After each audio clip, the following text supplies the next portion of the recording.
बिस्मिल्लाहिर्रहमानिर्रहीम। अस्सलाम वालेकुम नाज़रीन, पाक दीन इस्लाम में आपको खुशामदीद कहा जाता है और आज मैं आपके साथ बनी इसराइल का एक बहुत ही बड़ा इबादत गुजार और उसकी बीवी कैसे कुतिया बन गई उसका इस्लामी वाक़या बयान करने वाली हूँ। ये वाक़या ईमान अफरोज़ होने के साथ साथ सबक आमूज़ भी है, लिहाजा वीडियो को स्किप किए बगैर मुकम्मल देखिएगा ताकि इस वाक़या का मकसद आप लोगों तक आसानी से पहुँच सके।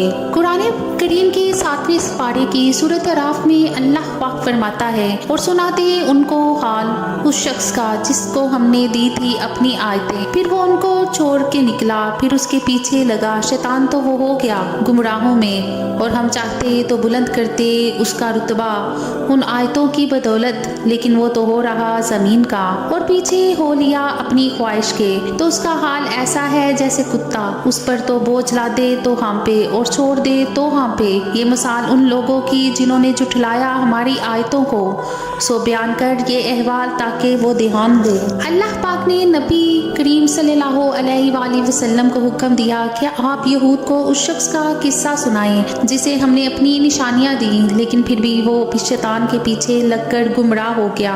इस किस्सा की तफसील मुख्तलिफ रवायात में मिलती है, जिनमें नामूर मुफस्सरीन, जिनमें अल्लामा इब्ने जरीर, अल्लामा इब्ने कसीर वगैरह शामिल हैं। बयान किया जाता है कि एक बहुत बड़ा आलिम मुल्की शाम में बैतुल मुकद्दस के करीब कनान में रहा करता था। वो इसराइली आलम इस कदर परहेजगार था कि उसे अल्लाह की किताबों और आयतों का बहुत इल्म हासिल था। उस पर अल्लाह पाक का खास करम था। ये इसमें आज़म जानता था और कनान बड़ में मशहूर था कि उसकी दुआ कभी रायगा नहीं गई, यानी जो भी दुआ वो अल्लाह पाक से मांगता वो ज़रूर पूरी होती थी। अल्लाह पाक के इसी फजलो करम और इल्मों की बदौलत उसका एक खास मुकाम था। उसका नाम बलम बिन बाऊरा था और कौम अमालका से उसका ताल्लुक था, जिसे कुरान में जबारियन कहा गया है। फिरौन के गर्क होने के बाद अल्लाह पाक ने हजरत मूसा अलैहिस्सलाम को हुक्म दिया कि अपनी कौम को लेकर कौम अमालका से जहाद करें। कौम अमालका को जब लश्कर की रवानगी का इल्म हुआ तो वो बलम बिन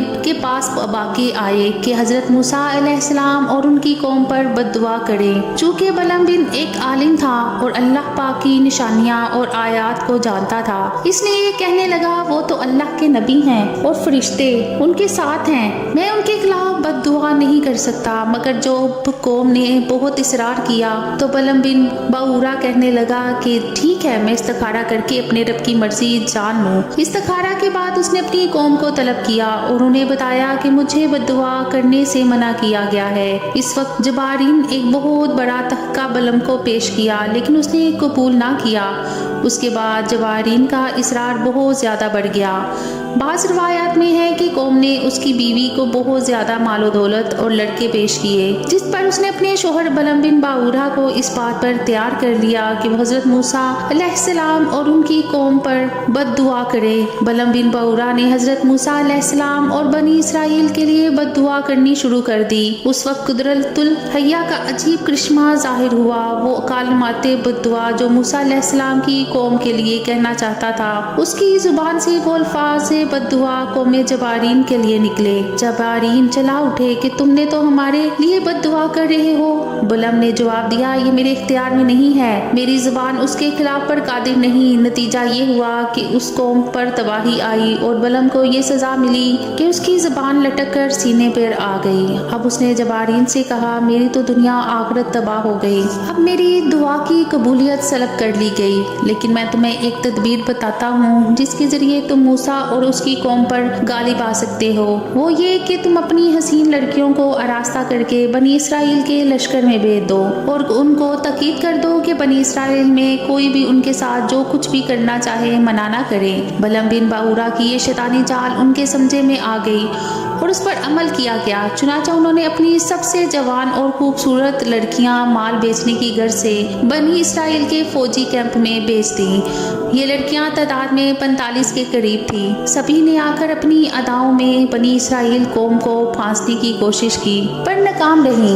उन लड़कियों ने फैसला किया उनके सरदार पर डोरे डाले जाए। चुनाचा उन 45 में से जो सबसे ज्यादा खूबसूरत और कमसन थी, उसको शामून बिन यकूब के पास उसके खेमे में भेजा गया। शामून बिन यकूब जो हजरत मूसा अलैहिस्सलाम के लश्कर का सिपा सलार भी था, उसे वो लड़की बहुत पसंद आई और वो उसे लेकर हजरत حضرت موسیٰ علیہ السلام کی خدمت میں حاضر ہوا اور کہا میرا خیال ہے کہ آپ اس عورت کو حرام سمجھیں گے۔ موسیٰ علیہ السلام نے فرمایا یہ مجھ پر بھی حرام ہے اور تجھ پر بھی۔ اس نے یہ بات سنتے ہی قسم کھا کر کہا میں آپ کی اطاعت نہیں کروں گا اور اپنے خیمہ میں لے جا کر فعل بدکار کروں گا، جس کا نتیجہ یہ ہوا کہ اللہ نے بنی اسرائیل میں طاعون بھیج دیا، جس کے نتیجے میں 70,000 آدمی ہلاک ہو گئے۔ خاص بن زہر بن ہارون اس وقت لشکر گاہ سے کہیں باہر گئے ہوئے تھے۔ جب آئے تو تمام حقیقت سنی تو بےتاب ہو کر غصے کے ساتھ اس بد کردار کے خیمے میں پہنچے اور اپنے نیزے میں ان دونوں کو پرو لیا اور اپنے ہاتھ میں نیزہ لیے ہوئے انہیں اوپر اٹھائے ہوئے باہر نکلے۔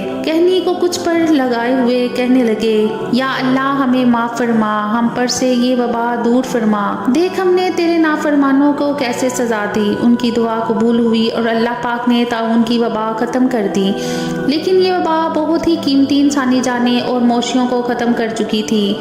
روایات میں آئے ہے کہ بلم بن باورا اور اس کی بیوی کی شکل کتوں میں بدل گئی اور وہ ساری عمر لوگوں پر بھونکتے رہے، اور ایک دن انہی کی قوم نے ان دونوں کو پتھر مار مار کر ہلاک کر دیا۔ اللہ اکبر! دینی علم جیسی زبردست دولت کو کیسے دنیا پر لٹا دیا گیا، لیکن بلم بن باورا کے پاس نہ دین رہا اور نہ ہی دنیا بچی۔